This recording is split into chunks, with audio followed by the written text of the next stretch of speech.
टिक disorders कौन से disorders होते हैं जिसमें टिक्स प्रेजेंट होते हैं। टिक्स क्या होती है? Abnormal involuntary movement. अबनॉर्मल का यहाँ से मतलब है कि जो इन जनरल नहीं पाए जाते, और इनवॉलंटरी मूवमेंट होती है पर्सन के जो है हाथ में नहीं होती, वो मूवमेंट्स इनवॉलंटरी होती है।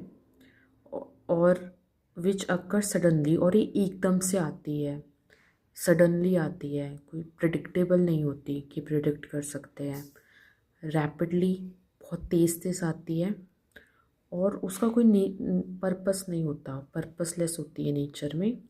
जैसे आपने रानी मुखर्जी की मूवी देखी होगी जिसमें उसको वोकल टिक्स आते हैं। और नॉर्मली जो टिक डिसऑर्डर्स होते हैं 2 टाइप के होते हैं, एक तो वोकल टिक और एक मोटर टिक। ये हम पहले जान चुके, ये रेपिटेटिव होती है, बार बार आती है, जैसे आपने मूवी में देखा हो।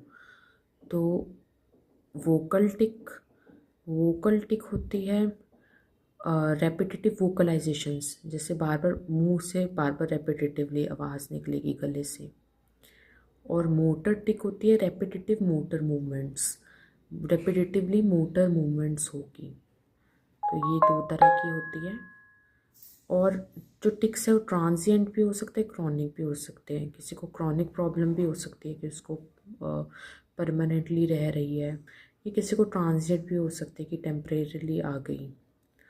और टूरेट्स डिसऑर्डर एक होता है, ये भी एक टाइप का टिक डिसऑर्डर ही है, बट ये क्रॉनिक वाला है, ये ट्रांजिएंट वाला नहीं है, ये क्रॉनिक होता है। इसको गिलर्स डी ला टूरेट्स सिंड्रोम भी कहते हैं। और इसमें मेनली मल्टीपल मोटर टिक्स आते हैं, ये स्क्रीन में नहीं लिखा हुआ, बट मल्टीपल मोटर टिक्स आते हैं इसमें, और मल्टीपल वोकल टिक्स, दोनों टाइप के टिक्स होते हैं।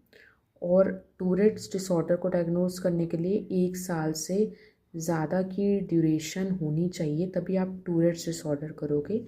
1 साल से कम है तो टूरेट्स डिसऑर्डर नहीं करोगे।